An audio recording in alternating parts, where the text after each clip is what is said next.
There is little doubt that someday the ice will return. At least 8 times in the past million years, it has advanced and retreated with clockwork regularity.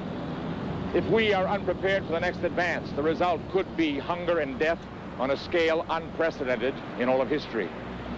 What scientists are telling us now is that the threat of an ice age is not as remote as they once thought.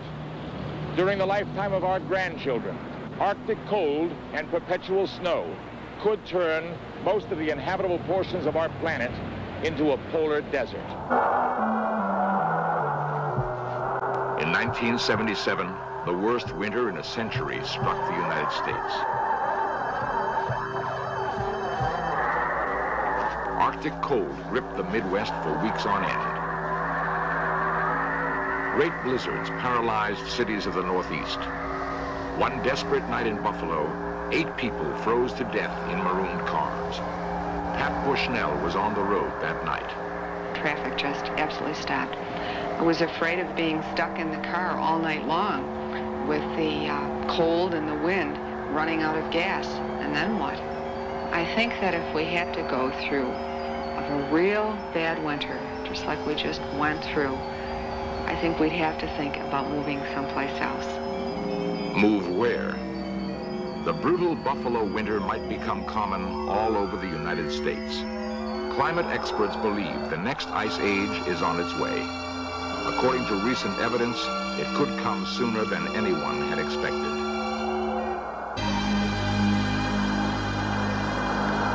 At weather stations in the far north, temperatures have been dropping for 30 years. Seacoasts, long free of summer ice, are now blocked year-round. According to some climatologists, within a lifetime, we might be living in the next ice age. Of the 9 planets in our solar system, only Earth has conditions favorable to human life.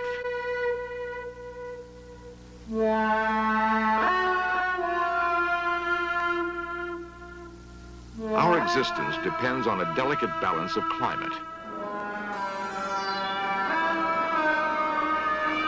Despite our modern technology, we are vulnerable to the whims of weather and environment. Blanketing large areas of the Earth's surface, great storms are among nature's most frightening events.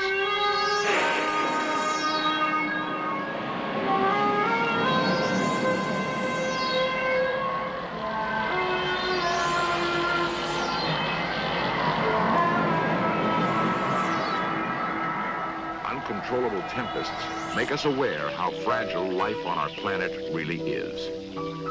The comfortable cycle of spring sowing, summer growth, and fall harvest is, in terms of long history, abnormal.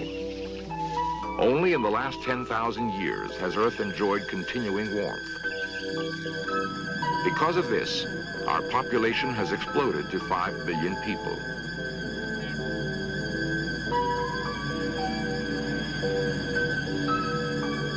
For most of the last million years, however, whole continents were buried by ice.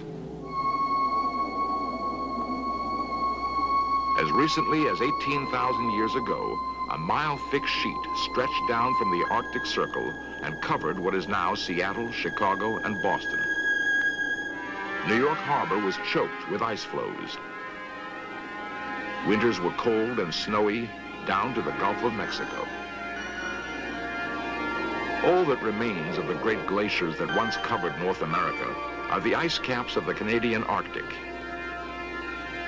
If the ice spreads over the continent again, it is here on Baffin Island in northern Canada that the mysterious process will begin. We look to this lonely outpost for warnings of a new ice age. Straddling the Arctic Circle, Baffin Island is a harshly beautiful wilderness. It is larger than California, but not one tree grows on the entire island. The only vegetation is the stunted plant life of the tundra. Most of the inhabitants are Inuit Eskimos, whose ancestors migrated west from Greenland 1,000 years ago. Today, the island is poised on the brink of ice age conditions, a critical signal post for changes in the Earth's climate.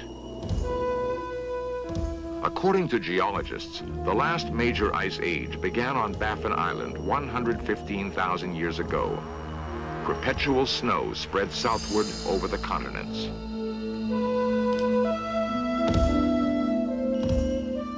The weight of many years of snow compressed into ice. The ice grew thicker until it covered Canada, the northern United States, and Europe to a depth of 2 miles. For 100,000 years, the ice remained over large areas of the continents. Then, it retreated to the Arctic, and for the last 10,000 years, we have flourished in a warm interglacial period.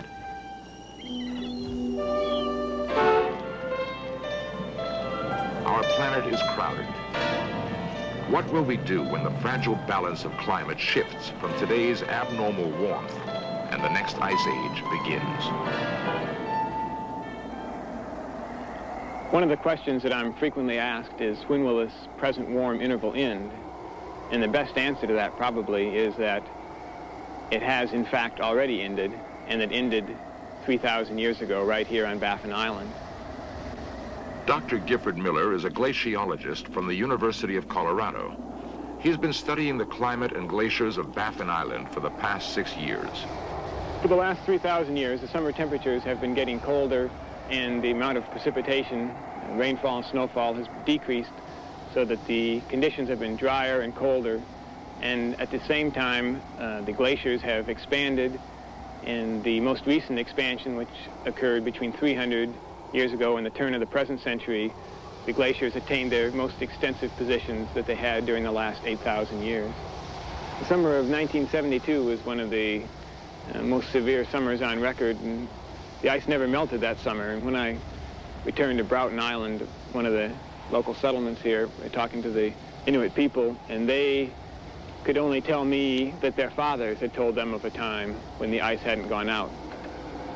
This once-in-a-lifetime summer ice has surprised old-time Arctic residents.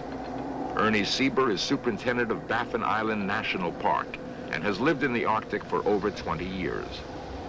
We had, in 1973, we had ice all over at the East Coast. The fjords, some of the ice in the fjords didn't even leave. And almost every year since, we had ice moving in and out of the fjords. So it looks like the climate has changed. It looks like it turned colder. Since concern for our weather has increased, the park wardens now take daily records of temperatures, wind, and solar radiation. Weather data from stations all over the Arctic is collected and fed into central computers. Balloons are launched every day to monitor the winds and temperatures at high altitudes.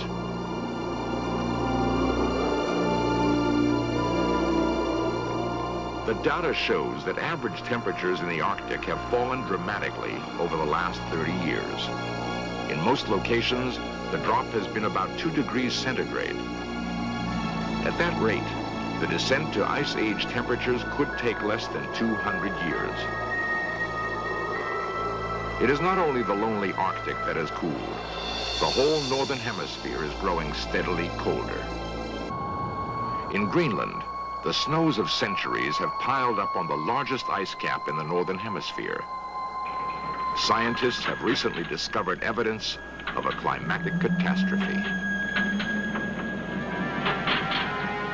Drilling down over 1,400 meters, geologists have collected precious samples of ancient ice.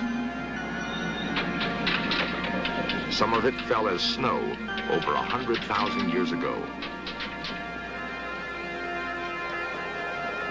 The ice is shipped south, where it is kept frozen at minus 35 degrees and carefully divided up for study. By separating out the 2 forms of oxygen in the ice, scientists have been able to chart the temperatures when it fell as snow. Near the bottom of the ice cap, they found traces of widespread freezing occurring with dramatic suddenness.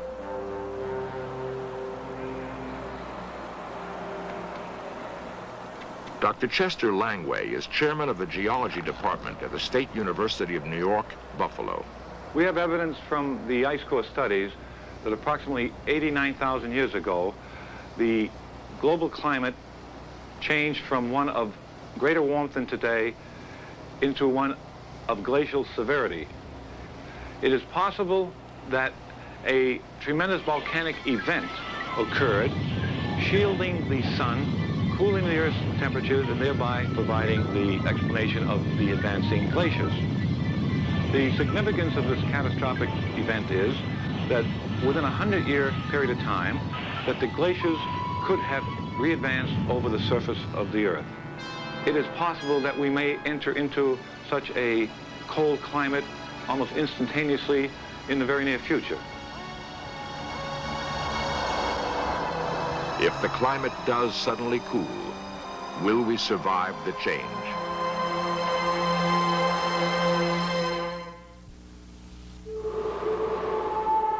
"18,000 years ago, Manhattan Island was buried under a mile of ice. Where the Hudson River flows today, there was a huge glacier. Pack ice filled the ocean off Long Island. We're only beginning to understand the cyclic history of the ice, but evidence is mounting that another ice age is due. The most persuasive data comes from beneath the sea. The research ship Vima sails the world's oceans, taking samples of sediments deposited long ago. A crew of scientists rig a long cylinder and drop it vertically to the ocean floor.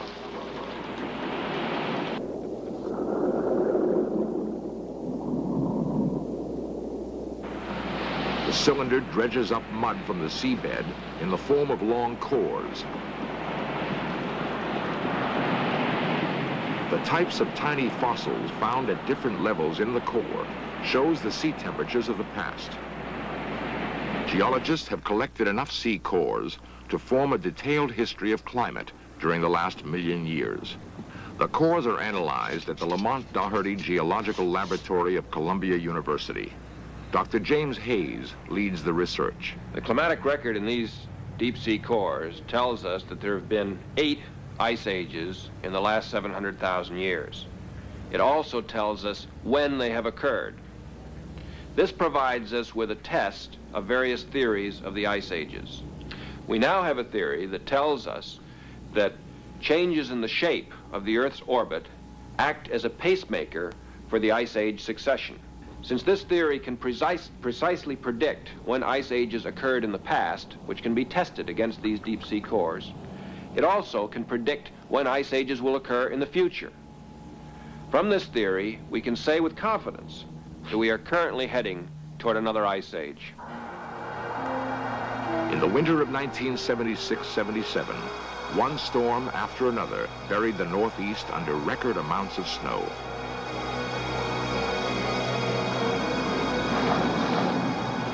Months of brutal cold made much of the nation seem like the Arctic. In Chicago, temperatures hovered at 19 degrees below zero. Dayton, 21 degrees below zero. Cincinnati, 25 degrees below zero. Of all the hard-hit places, Buffalo, New York provides the best lesson. That unfortunate city had 44 consecutive days of snow. The first sudden blizzard paralyzed traffic. Thousands were forced to abandon their cars and seek refuge from the storm. Some who didn't were found frozen. As the storms continued, the resources of government were strained. Snow plows had to be flown in by the Air Force. Even the National Guard couldn't keep up with the unrelenting snow.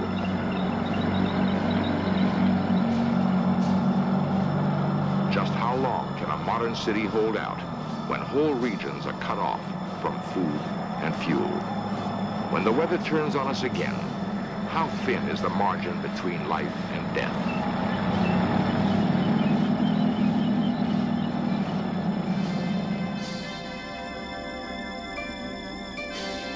When the snowfall finally stopped, downtown Buffalo lay quiet and deserted. Businesses remained closed for weeks. The airport was unusable. There was no way to reach or leave the city. The mail could not go through. Supplies of food and drugs ran perilously low. Ambulances could not reach the sick. For the old and infirm, it was a time of pain and misery.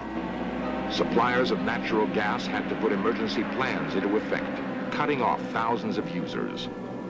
Electrical utilities ordered temporary blackouts. Fire engines froze in the sub-zero cold. In the suburbs, strong winds piled the snow in drifts as high as 30 feet. Many people had to enter their homes through second-story windows. No matter how much snow was cleared, fresh storms brought in more.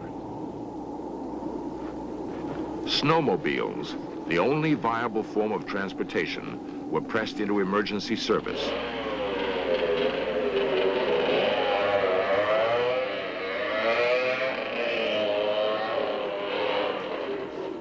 Pat Bushnell remembers how the Buffalo storm began.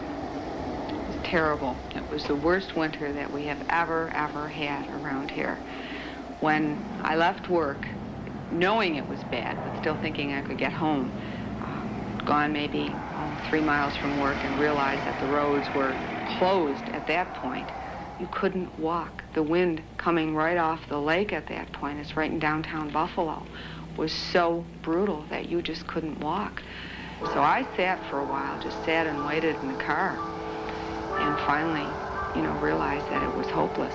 The thought of freezing to death, that's kind of frightening. My worst fear at that point was the children. I was worried sick about them. They were in the house alone. That was the biggest worry. To go through that every year just wouldn't be worth the fight. And it's a fight. It's a real fight. 500,000 workers in the United States were laid off because of fuel shortages.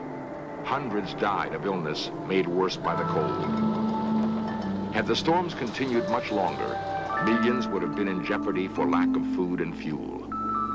The experience of 1977 leads us to imagine the disaster the future might bring. In the descent to an ice age, one severe winter would follow another. Eventually, the snows of Buffalo would never melt.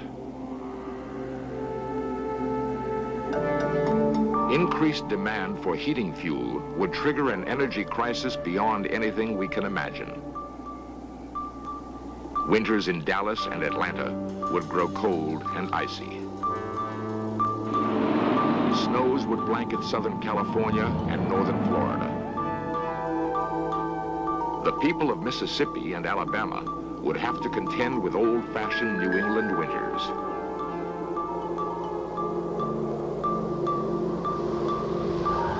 Icy winds would sweep the Kansas wheat fields. Colorado's summer grazing lands would resemble the Arctic tundra. In California, glaciers would advance from the Sierra Nevada toward the fertile San Joaquin Valley. Food production would plummet. Prices would soar out of sight. Every winter, the line of year-round snow would move further and further south. If the catastrophic event of 89,000 years ago repeats itself, the ice could return within a single lifetime. If an ice age is coming, what can we do to stop it? Nuclear energy might be used to loosen polar ice caps. Sea ice could be melted by covering it with black soot to increase the absorption of sunlight. Dr. Stephen Schneider is a climatologist from the National Center for Atmospheric Research. Can we do these things? Yes. But will they make things better? I'm not sure. We can't predict with any certainty what's happening to our own climatic future. How can we come along and intervene then in that ignorance? You could melt the ice caps. What would that do to the coastal cities? The cure could be worse than disease. Would that be better or worse than the risk of an ice age? If the polar ice melted completely, sea level would rise 180 feet. New Orleans, San Francisco, and New York would be submerged. Clearly, one of the future's great problems will be to survive the next ice age.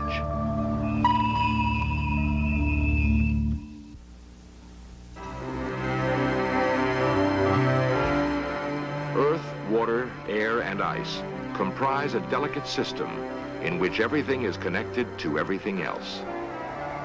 It's the interaction between people and climate that worry me the most, because with everyone jammed in countries, locked in national boundaries, a change in climate means a redistribution of where the rain is, where the growing seasons are. My worst fear is that the climate could induce a change in some country that would be devastating to their local survivability, and that would lead them to desperate acts that can drag everybody else down. In the past, weather disasters have fostered a spirit of mutual concern. When drastic changes in our climate occur, hopefully, the same acts of courage and cooperation will prevail.